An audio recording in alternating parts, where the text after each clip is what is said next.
Not long ago, I met Earl Crawley, Hey, how you doing? but everyone here calls him Mr. Earl. Yeah, we can talk about some finances. He's worked as an attendant at this parking lot in Baltimore for 44 years. So you really think it's going to improve the gas? Funny thing though, everyone was asking Mr. Earl about money. Nickel and dime, nickel and dime. That's right. Is that booth his pulpit where he's preaching the gospel of investing?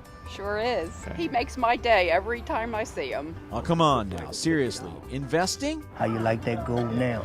670.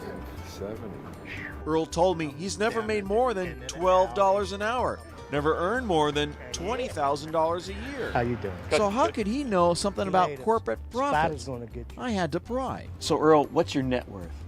$500,000. $500,000 Yeah, from working here. working here. That's amazing. A last statement. And there it is in his statements, over $500,000 net worth on a parking lot wage. Now Mr. Earl had my full attention. How did he do it? Stop working so hard and let the money work for you. Earl's first lesson came at age 13. His mother had him working the fruit stalls to help pay the family bills. He got to keep just a few quarters for himself. From the time my mother started taking my money that I earned on Lexington Market, that it wasn't money just to be thrown away. It was there to be used. Economics aside, Earl had another obstacle to overcome. Tebow is He tells me he's dyslexic. Back in the 50s, that meant settling for a life of low-wage manual labor jobs. So Earl figured he'd better sock away what little money he was making. It was just $1 here and $1 there, starting with savings stamps, and that led to savings bonds. At 26, he got married. And by the late 60s, Earl was feeding 3 children on a meager $80 a week. It was tough, but because we had to sacrifice a lot.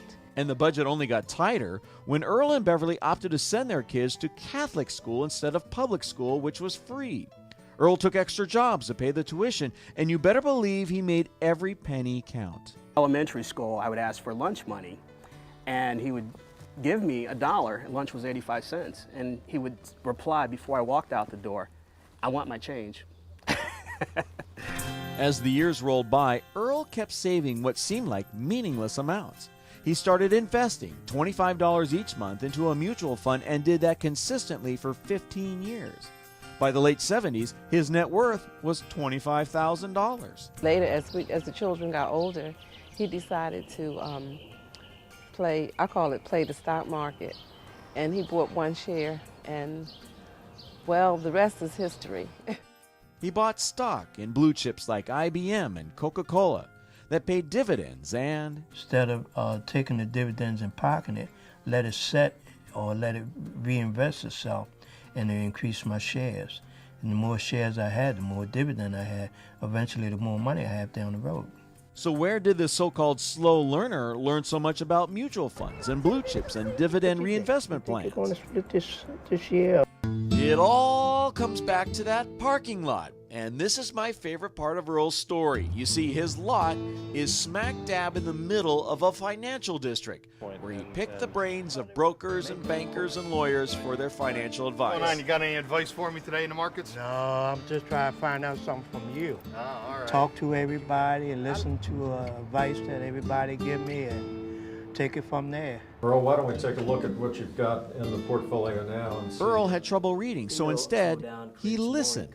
He believed in the power of compound interest and stocks for the long haul, which brings us back to the present. Today, Earl's stock portfolio alone is worth more than $500,000.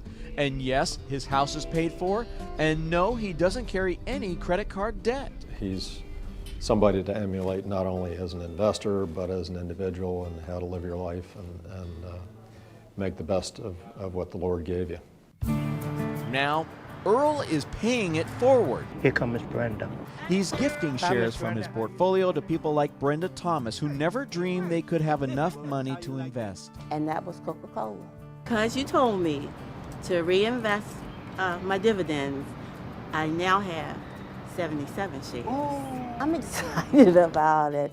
I wouldn't have it if it wasn't for Mr. Earl. And he made it so easy. If you don't have the money for the And whole not share, only is he gifting this shares is to a the- local church, he's starting an investment club there to get everyone investing. Our goal is every member of the church will own stock, and then they're going to transfer into their family members. So starting here, it's just going to blow up. It makes me feel good to see someone actually going on and took my advice and went on and did it.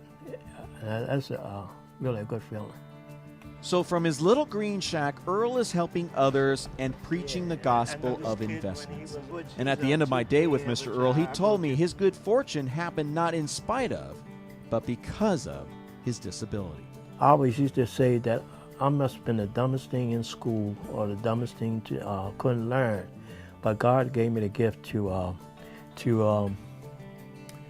listen and act behind it, and it's one of the best things ever happened to me.